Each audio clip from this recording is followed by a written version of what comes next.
9 de agosto de 1941. Céus do norte da França. Um Spitfire mergulha em direção a uma formação de 12 Messerschmitt 109 alemães. O piloto dentro daquele cockpit tem 31 anos, um cachimbo aceso no canto da boca e nenhuma perna. Nenhuma. Nem a direita, nem a esquerda. 2 próteses de metal e lata presas ao que sobrou de suas pernas depois de um acidente que deveria ter encerrado não apenas sua carreira, mas sua vida 10 anos antes. E mesmo assim, ali está ele, líder de ala da RAF, mergulhando a mais de 500 km por hora contra os melhores pilotos da Luftwaffe, com 22 vitórias aéreas confirmadas e a reputação de ser o piloto mais teimoso, mais agressivo e mais incontrolável que a Força Aérea Real Britânica já produziu. E o que vai acontecer nos próximos minutos vai definir a lenda de Douglas Bader para sempre. Porque ele vai ser abatido. Vai perder uma de suas pernas artificiais presa no cockpit enquanto o Spitfire gira em direção ao solo. Vai saltar de paraquedas com uma perna só. Vai ser capturado pelos alemães e vai começar a dar mais dor de cabeça aos nazistas como prisioneiro do que jamais deu como piloto. Mas estou me adiantando. Para entender como um homem sem pernas se tornou o terror da Luftwaffe, precisamos voltar ao começo. E o começo não é bonito. Douglas Robert Stewart Bader nasceu em 21 de fevereiro de 1910, em Londres. Cresceu entre a Inglaterra e a Índia, onde seu pai servia. Perdeu o pai ainda jovem, consequência de ferimentos da Primeira Guerra Mundial. Cresceu com um temperamento que oscilava entre a rebeldia e a determinação bruta. Era o tipo de garoto que resolvia problemas com os punhos e tratava regras como sugestões opcionais. No colégio, St. Edward's School, em Oxford, Bader se destacou em tudo que envolvia competição física. Rugby, cricket, hóquei, atletismo, boxe. O registro do colégio descreveu uma de suas lutas de boxe assim. Bader, no seu habitual estilo sem tempo a perder, foi direto ao oponente e o nocauteou com 2 diretos muito fortes. Era agressivo, talentoso e absolutamente incapaz de aceitar limites. Em 1928, aos 18 anos, Bader entrou na academia da RAF em Cranwell. E aqui encontrou o que tinha nascido para fazer: voar. Desde o primeiro momento nos controles de um avião, Bader era diferente. Instintivo, preciso, ousado até o ponto da imprudência. Seus instrutores reconheciam o talento, mas também viam o perigo. Bader não conhecia limites, não respeitava regras de segurança, fazia acrobacias proibidas a baixa altitude. Voava como se fosse imortal. Em 1930, foi comissionado como oficial piloto no Esquadrão 23 em Kenley, voando Gloucester Gamecocks e depois Bristol Bulldogs. Rapidamente, se tornou conhecido como um dos melhores pilotos acrobáticos da RAF. Em 1931, se apresentou no RAF Display, em Hendon, a maior demonstração aérea da força. Era uma estrela em ascensão. Jovem, confiante, aparentemente destinado a uma carreira brilhante. E então veio 14 de dezembro de 1931. Esse é o dia que mudou tudo. E o que vou contar agora parece o fim de uma história, não o começo de uma. Bader estava no aeródromo de Woodley, perto de Reading. Alguns colegas, segundo relatos, o desafiaram a fazer acrobacias a baixa altitude num Bristol Bulldog. Bader, sendo Bader, aceitou. Apesar das regulamentações proibirem acrobacias abaixo de 500 pés, ele iniciou um slow roll rasante, muito baixo, perigosamente baixo. A ponta da asa esquerda tocou o chão. O Bristol Bulldog se despedaçou, metal torcido, motor arrancado, cockpit destruído. Os socorristas que chegaram ao local encontraram Bader inconsciente no meio dos destroços, com as 2 pernas esmagadas. Foi levado às pressas para o Royal Berkshire Hospital, em Reading. O cirurgião Leonard Joyce lutou para salvá-lo. A perna direita foi amputada no mesmo dia abaixo do joelho. A perna esquerda foi amputada dias depois, acima do joelho. Bader quase morreu. Infecções, perda de sangue, choque. Os médicos deram poucas chances. E sabe o que ele escreveu no seu diário de bordo sobre o acidente? Uma única linha. Caí fazendo slow roll perto do chão. Mau trabalho. mau trabalho. Ele quase morreu, perdeu as 2 pernas e registrou o evento como mau trabalho. Esse era Douglas Bader. Mas agora vem a parte que ninguém esperava. Porque perder as 2 pernas deveria ser o fim de tudo. O fim da carreira, o fim dos voos, o fim da vida como ele conhecia. E para qualquer pessoa normal, seria. Bader não era uma pessoa normal. Dentro de 6 meses do acidente, ele estava andando com próteses. Não com muletas, não com bengala. Andando. As próteses eram feitas de metal e lata, pesadas, desconfortáveis, primitivas pelos padrões modernos. Cada passo doía. Cada passo era uma batalha contra a gravidade, o equilíbrio e a dor. Os médicos tinham dito que ele teria sorte se conseguisse andar com muletas. As enfermeiras assistiam com uma mistura de admiração e horror enquanto ele tentava, caía, se levantava, tentava de novo, caía de novo, se levantava de novo. Uma enfermeira que cuidou dele descreveu a recuperação assim: eu gostaria de poder contar adequadamente a história de como ele teve que encarar a vida novamente sem as 2 pernas.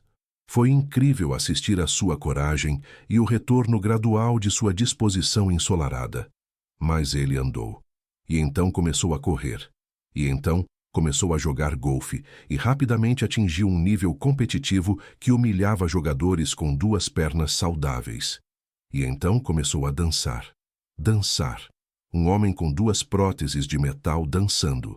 E então voltou a voar. A obstinação de Bader não era apenas física, era mental. Ele se recusava a ver a si mesmo como deficiente. Recusava a aceitar pena. Recusava a aceitar ajuda que não tivesse pedido. Certa vez, quando alguém tentou ajudá-lo a subir uma escada, ele respondeu com um vocabulário que faria um marinheiro corar. Ele não queria compaixão, queria competição. Em 1932, menos de 1 ano após o acidente, Bader passou nos testes de voo da RAF com próteses. Demonstrou que podia controlar um avião com a mesma precisão de antes. Pediu para ser reativado como piloto. A RAF disse não. Não havia regulamento para a situação dele. Nenhum precedente. Nenhuma regra que dissesse um piloto sem pernas pode voar.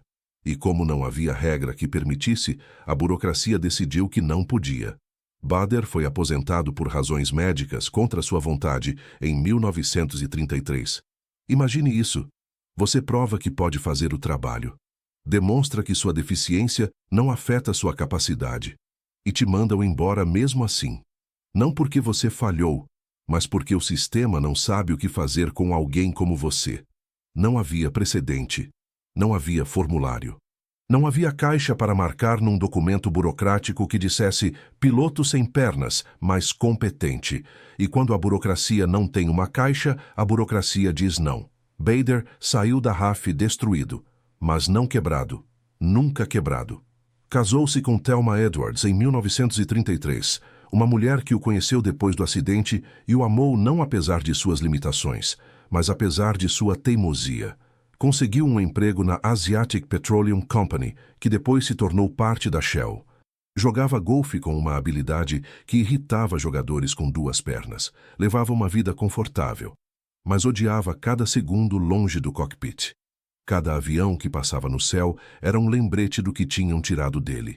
7 anos. 7 anos longe dos controles de um avião. 7 anos assistindo outros voarem enquanto ele ficava no chão. 7 anos de raiva silenciosa contra um sistema que o descartou. E então, em setembro de 1939, a Alemanha invadiu a Polônia. A Segunda Guerra Mundial começou. E Douglas Bader viu sua chance. Eles vão ter que me aceitar agora, disse a cunhada. E estava certo. A RAF estava desesperada por pilotos. Bader usou cada conexão que tinha em Cranwell, cada favor, cada argumento. E funcionou. Em novembro de 1939, foi autorizado a fazer um curso de reciclagem de voo. Passou com classificação excepcional. Não apenas competente. Excepcional. Sem pernas. Excepcional. Em fevereiro de 1940, estava de volta a um esquadrão de combate, voando Spitfires. E aqui, É onde a história de um homem teimoso se transforma na história de uma lenda de guerra. Bader foi designado primeiro para o Esquadrão 19, onde rapidamente provou seu valor. Depois transferido para o Esquadrão 222, onde participou das patrulhas durante a evacuação de Dunkerque em maio de 1940. Em Dunkerque, abateu seu primeiro Messerschmitt 109 sobre o Canal da Mancha. Mas o verdadeiro teste veio em junho de 1940, quando Bader recebeu o comando do Esquadrão 242. E aqui a história fica interessante, porque o 242 era uma unidade de pilotos canadenses que havia sido devastada na Batalha da França. Moral zero, disciplina desmoronando. Os pilotos tinham perdido amigos, líderes, confiança. Tinham visto colegas morrerem nos céus da França enquanto o mundo desmoronava. Não queriam lutar, não queriam um novo comandante, e especialmente não queriam um comandante britânico sem pernas. A resistência inicial foi brutal. Quem era esse aleijado para vir dar ordens? Os pilotos olhavam para ele com ceticismo aberto. Como podia um homem que mal conseguia andar liderar uma unidade de combate aéreo? Mas Bader não era o tipo de líder que pedia permissão. Não era o tipo que explicava, justificava ou se desculpava. Ele exigia, pressionava, cortava burocracia e voava na frente. Sempre na frente. Ele não mandava seus pilotos para a batalha. Ele ia primeiro e eles seguiam. A transformação foi rápida. Bader brigou com a burocracia da RAF para conseguir peças de reposição, equipamento, combustível. Tudo o que seus pilotos precisavam. Quando a burocracia dizia não, ele passava por cima. Quando superiores questionavam, ele insistia. A personalidade que causava problemas com a hierarquia era exatamente a personalidade que seus pilotos precisavam ver. Os pilotos canadenses perceberam algo. Esse homem sem pernas lutava mais duro por eles do que qualquer comandante que tiveram antes. Não porque precisasse provar algo, mas porque genuinamente se importava. Ases como Willie McKnight e Stan Turner, veteranos que tinham visto coisas terríveis na França, foram conquistados não pela posição de Bader, mas pela sua atitude. Em semanas, o 242 estava transformado, moral restaurado, disciplina no lugar, prontos para lutar. E a Batalha da Grã-Bretanha estava prestes a começar. A Batalha da Grã-Bretanha, julho a outubro de 1940. O momento em que a sobrevivência da civilização ocidental dependeu de algumas centenas de pilotos de caça enfrentando milhares de bombardeiros e caças alemães nos céus do sul da Inglaterra. E Douglas Bader estava no meio de tudo. Para entender o que Bader enfrentou, é preciso entender o contexto. A França tinha caído, a Bélgica, a Holanda, a Noruega, a Dinamarca, a Polônia. Toda a Europa continental estava sob o domínio nazista ou neutro de conveniência. A Grã-Bretanha estava sozinha. Hitler precisava dominar o espaço aéreo sobre o Canal da Mancha antes de lançar a Operação Leão Marinho, a invasão planejada das Ilhas Britânicas. Göring prometeu que a Luftwaffe destruiria a RAF em semanas. A Luftwaffe tinha 3.000 aeronaves. A RAF tinha menos de 1.000 caças operacionais. Os números eram esmagadores, a margem de erro era zero. Cada piloto de Spitfire e Hurricane que decolava sabia que se a RAF perdesse, não haveria segunda chance, não haveria retirada. A Inglaterra cairia, e com ela qualquer esperança de libertar a Europa. Bader não apenas lutou, ele liderou, desenvolveu táticas, discutiu estratégia com superiores, brigou com a hierarquia quando discordava e voou missão após missão. Era defensor fervoroso da tática de Big Wing, a ideia de reunir múltiplos esquadrões numa formação maciça antes de engajar o inimigo, em vez de mandar esquadrões individuais. A tática era controversa. Alguns diziam que levava tempo demais para montar a formação. Bader não se importava com a controvérsia. Ele acreditava e lutava por sua posição com a mesma ferocidade que lutava contra os alemães. No cockpit, fumava cachimbo. Sim, cachimbo. Dentro de um Spitfire alimentado por gasolina de alta octanagem, onde um homem-são jamais acenderia um fósforo, Bader fumava cachimbo. No ar, enquanto caças alemães tentavam matá-lo, Ele mantinha o cachimbo aceso no canto da boca. Quando perguntado sobre o risco, dava de ombros. Nunca tive problemas com isso, dizia. No rádio fazia piadas, comentários irrelevantes, qualquer coisa para aliviar a tensão dos pilotos mais jovens que voavam com ele pela primeira vez. Sua calma sob fogo era quase sobrenatural. Ou talvez não fosse calma. Talvez fosse simplesmente que um homem que já tinha perdido as duas pernas e sobrevivido não tinha muito mais do que temer. E aqui havia uma vantagem inesperada de não ter pernas. Em manobras de alta velocidade, o sangue é forçado para as extremidades inferiores do corpo pela força G. Pilotos com pernas normais podiam apagar, perder a consciência, porque o sangue saía da cabeça. Bader não tinha pernas para drenar sangue. Sua tolerância a forças G era naturalmente superior. Ele podia fazer curvas mais apertadas, puxar mais G e permanecer consciente quando outros pilotos teriam apagado. A deficiência se tornou uma vantagem tática.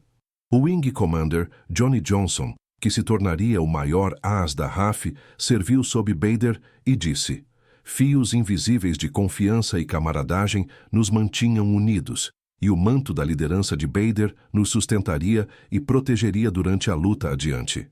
As vitórias começaram a acumular. Dornier 17 sobre Norfolk, Messerschmitt 110 sobre Duxford, Heinkel 111 sobre o Canal. Missão após missão, Bader abatia aviões alemães e voltava para casa com seu Spitfire crivado de buracos, suas próteses de metal batendo no pedal do leme, seu cachimbo ainda aceso. Em 30 de agosto de 1940, um dos dias mais intensos da Batalha da Grã-Bretanha, o esquadrão de Bader reivindicou 10 aeronaves inimigas. Bader pessoalmente abateu 2 Messerschmitt 110. Em 7 de setembro, mais 2 110. Em 15 de setembro, o dia que ficou conhecido como o Dia da Batalha da Grã-Bretanha, Bader liderou uma grande formação contra bombardeiros e caças alemães, num dos combates mais intensos da campanha. Os números se acumulavam. 22 vitórias aéreas confirmadas, 4 compartilhadas, 6 prováveis, 11 aviões inimigos danificados, o quinto maior total da RAF inteira. Em março de 1941, Bader foi promovido a Wing Commander e transferido para Tangmere, em West Sussex, onde recebeu comando de 3 esquadrões de Spitfires. Sua missão agora era ofensiva, cruzar o canal e atacar posições alemãs na França ocupada, atraindo caças da Luftwaffe para combate. Era perigoso. Era exatamente o tipo de coisa que Bader amava. Bader chamava sua ala de Green Line Bus, o ônibus da linha verde. O lema era apenas passagens de ida e volta, sem bilhetes, só de ida. Era uma piada, mas também era uma promessa. Todos voltam. Todos. A ala de Tangmere era uma família e Bader era o patriarca. Bruto, exigente, inflexível, mas profundamente leal aos seus pilotos. Eles o seguiriam para qualquer lugar. Entre março e agosto de 1941, a ala de Tangmere voou dezenas de missões sobre a França, engajando caças Messerschmitt 109 em combates furiosos sobre o canal e a costa francesa. Num desses engajamentos, a ala de Bader encontrou pilotos de ninguém menos que Adolf Galland, o asa alemão. 2 vezes se enfrentaram no ar antes de se encontrarem no chão como prisioneiro e captor. A guerra tinha essas ironias. Suas iniciais, DB, pintadas na lateral do seu Spitfire, eram transmitidas como indicativo de chamada pelo rádio. Os pilotos alemães aprenderam a reconhecê-las. Sabiam que quando DB estava no ar, a luta seria séria. Alguns respeitavam, outros temiam. Todos prestavam atenção. E então veio aquele dia, 9 de agosto de 1941. Bader liderava 4 Spitfires quando avistou 12 Messerschmitt 109 abaixo dele sobre o norte da França. Mergulhou para atacar. Abateu um 109 e danificou outro. Mas, ao manobrar para escapar, colidiu com outro 109. O impacto arrancou parte da fuselagem do Spitfire, incluindo a cauda e o estabilizador. O avião entrou em parafuso. Bader tentou saltar. E aqui a situação ficou complicada de um jeito que só podia acontecer com Douglas Bader. Sua prótese direita ficou presa no cockpit. O Spitfire girava em direção ao solo da França ocupada, o motor uivando, o vento rugindo através da fuselagem destruída, e Bader estava preso dentro dele pela perna artificial. A prótese de metal e lata que lhe permitia andar, correr, dançar e pilotar, agora era uma sentença de morte. Ele estava sendo arrastado para baixo junto com o avião. Bader lutou para se soltar. Puxou, torceu. O chão se aproximava em espiral. Segundos. Ele tinha segundos. Em desespero, puxou o cabo do paraquedas. A força da abertura do paraquedas foi brutal. O solavanco arrancou a correia que prendia a prótese ao que restava de sua perna direita. A perna ficou no avião. Bader caiu livre, com uma perna só. Ele contou depois que olhou para baixo e pensou: percebi então que minha aparência estava um pouco estranha. Minha perna direita já não estava comigo. O paraquedas abriu a uma altitude que por pouco não foi baixa demais. Bader atingiu o solo e ficou inconsciente. Quando acordou, 2 soldados alemães estavam desafivelando seu arnês. Olharam para ele. Olharam para a perna que faltava. Olharam um para o outro. Nunca tinham visto nada assim. Bader foi levado para um hospital em Saint-Omer, na França. O mesmo Saint-Omer onde seu pai havia morrido de ferimentos na Primeira Guerra. Os médicos alemães ficaram espantados. Um piloto de caça sem as 2 pernas? Um as com 22 vitórias? Impossível. E então aconteceu algo extraordinário. O general Adolf Galland, um dos maiores ases da Luftwaffe com mais de 100 vitórias, convidou Bader para um chá. Mandou um carro buscá-lo no hospital. Bader foi recebido com cortesia, tabaco inglês capturado e uma visita ao aeródromo de Galland. Galland mostrou seu Messerschmitt 109 pessoal. Bader sentou no cockpit. E então, com toda a audácia que definia sua personalidade, perguntou: posso dar uma voltinha nessa coisa? Ele estava pensando em roubar o 109 e voar de volta para a Inglaterra. Sério. Um homem com uma perna só, capturado, num hospital inimigo, pedindo para testar o caça do Maioras alemão. Galland riu e recusou, mas a questão da perna perdida precisava ser resolvida. Galland, mostrando uma cavalharia que parecia pertencer a outra época, notificou os britânicos sobre a situação de Bader. O próprio Hermann Göring, comandante da Luftwaffe, autorizou passagem segura para que a RAF entregasse uma nova prótese. E aqui, a RAF fez algo genial. Em vez de enviar um único avião desarmado, como os alemães esperavam, enviaram 6 bombardeiros Bristol Blenheim, como parte de uma operação de combate regular. Os bombardeiros largaram a caixa com a prótese, meias, bandagens e ataduras sobre Saint-Omer. E então, continuaram voando para bombardear a estação elétrica de Gosnay, perto de Bethune. Os alemães ficaram furiosos, os britânicos deram de ombros, e Bader, com a perna nova, fez a primeira coisa que qualquer pessoa razoável faria na sua situação: tentou escapar. Na primeira noite, com a prótese nova, amarrou lençóis para fazer uma corda e desceu pela janela do hospital. O lençol não era longo o suficiente para chegar ao chão. Com a ajuda de outro paciente, puxou o lençol de debaixo de um piloto neozelandês da 485 à Esquadrilha, Bill Russell, que tinha tido o braço amputado no dia anterior e estava sedado. Usaram a cama de Russell como âncora na janela. Bader desceu a parede do hospital com 2 próteses de metal, no escuro, em território inimigo. Foi ajudado por uma empregada francesa do hospital que o colocou em contato com uma família local, os Ieques, que se ofereceram para escondê-lo até que pudesse ser passado para uma rede de fuga. Bader caminhou até a casa segura, vestindo seu uniforme britânico, com 2 pernas artificiais. De noite, no território ocupado. A audácia era quase cômica. Foi traído por outra funcionária do hospital. Os alemães chegaram à casa dos Ieques num carro oficial. Bader se escondeu no jardim, mas foi encontrado. Negou que a família soubesse de sua presença. Não adiantou. A família francesa que o escondeu foi enviada para trabalhos forçados na Alemanha. A empregada que ajudou na fuga também. Depois da guerra, autoridades francesas condenaram a informante a 20 anos de prisão. Bader ficou arrasado com as consequências para aquelas pessoas, mas não parou de tentar. Os alemães aprenderam rápido. Depois dessa primeira tentativa, começaram a retirar as pernas de Bader toda a noite e devolvê-las pela manhã, todo santo dia. Tiravam as pernas antes de dormir, entregavam de volta no café da manhã. Esse era o nível de precaução necessário para lidar com Douglas Bader. Mesmo assim, ele tentou de novo. E de novo. E de novo. No campo de Warburg, tentou escapar com outro oficial se juntando a um grupo de trabalho fora do campo. Um oficial da Luftwaffe apareceu para visitá-lo. Bateu na porta. Não teve resposta. O alarme soou. Bader foi recapturado.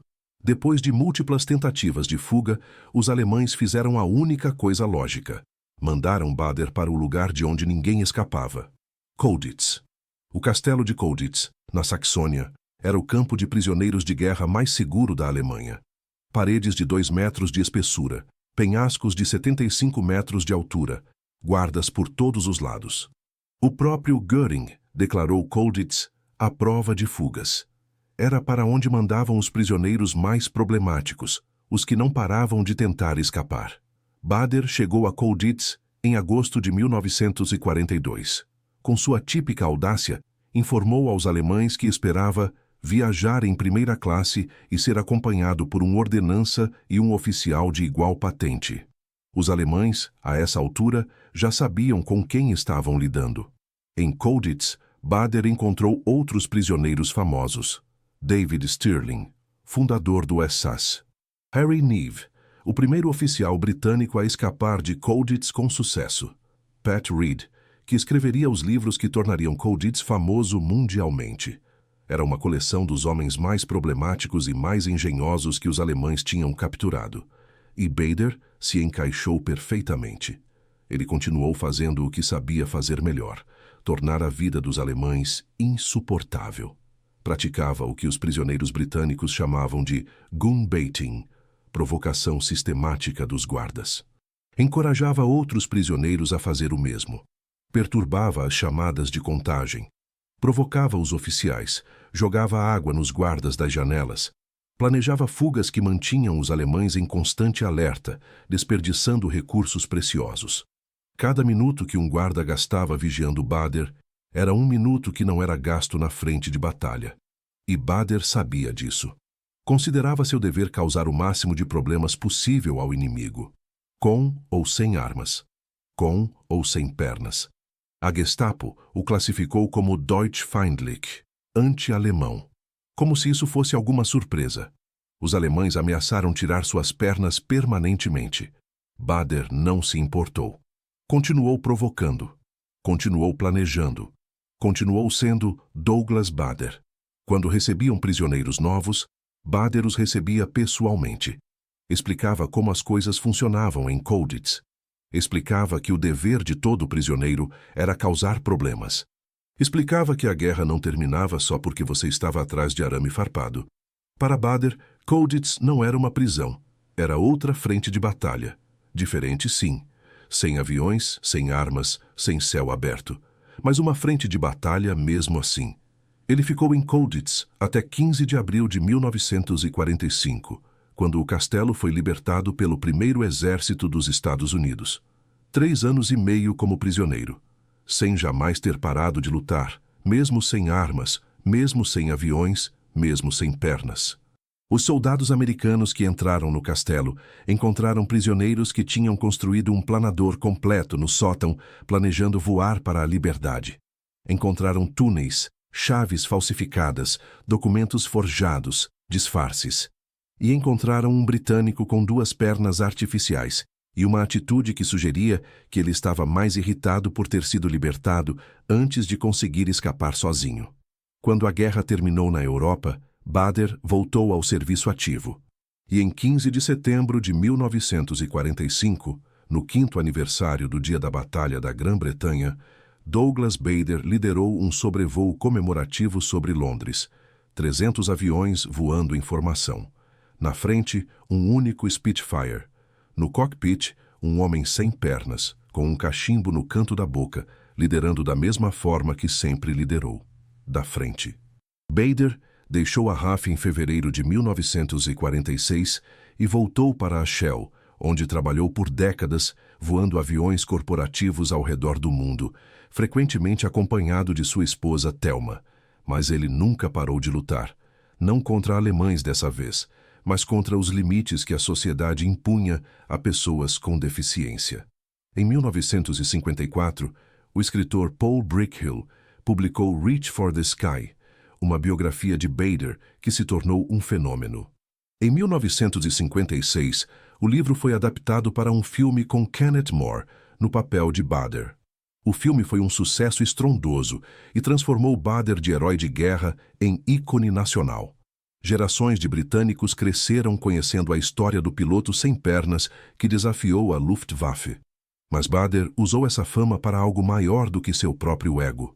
Visitava hospitais, escrevia cartas para amputados, aparecia pessoalmente nos quartos de pessoas que tinham acabado de perder membros. Dizia a eles: "Não ouça ninguém que diga que você não pode fazer isso ou aquilo. Isso é besteira. Decida que você nunca vai usar muletas ou bengala e então tente tudo. Nunca, nunca deixe ninguém convencer você de que as coisas são difíceis demais ou impossíveis." Não eram palavras vazias.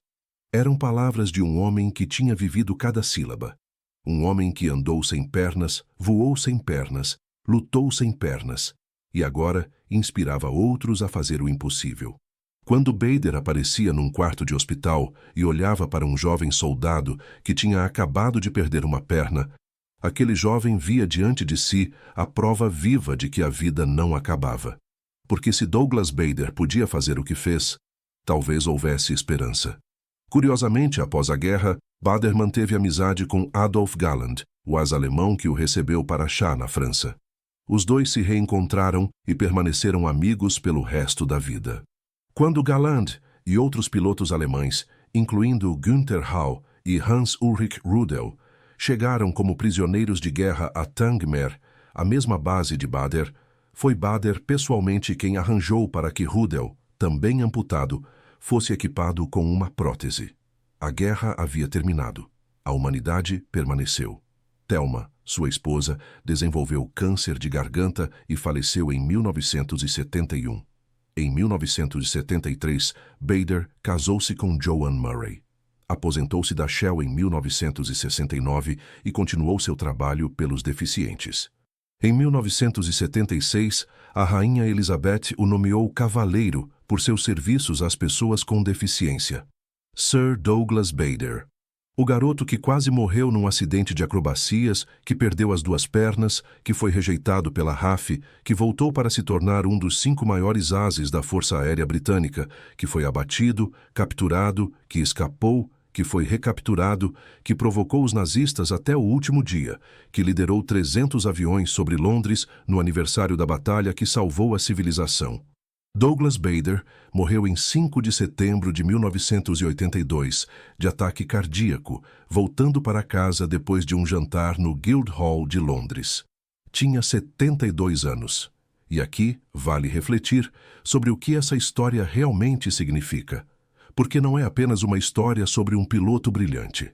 É uma história sobre o que acontece quando uma pessoa se recusa, absolutamente, categoricamente, fisicamente se recusa a aceitar limites. Os médicos disseram que ele não andaria. Andou.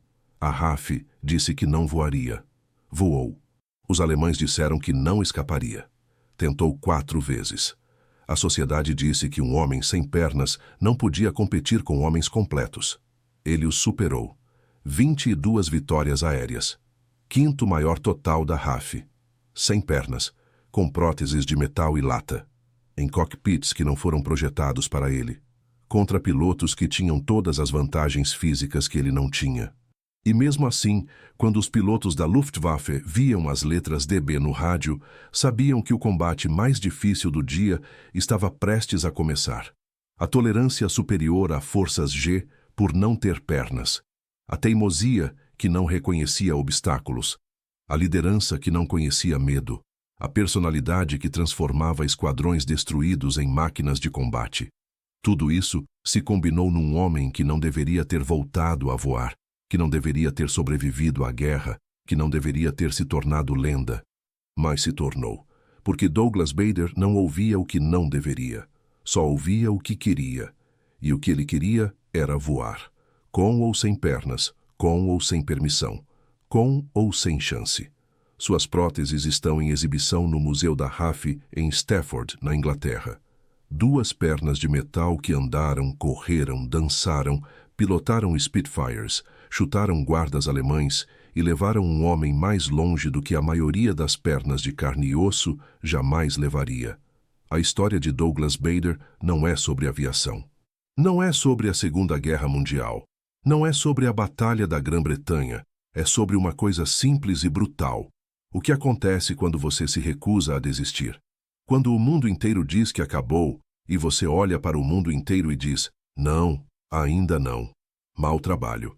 2 palavras no diário de bordo, 2 pernas no chão do hospital, e 22 vitórias no céu. Como sempre, muito obrigado a todos por assistirem. E um grande agradecimento, claro, aos apoiadores do Patreon e membros do YouTube que ajudam a manter este canal funcionando. Se você gostou deste vídeo, considere dar um like e se inscrever. Esse tipo de apoio ajuda o algoritmo a promover conteúdo histórico de qualidade. E se você tem sugestões para futuros vídeos sobre histórias da Segunda Guerra Mundial, deixe nos comentários abaixo. Até a próxima vez. Bons voos!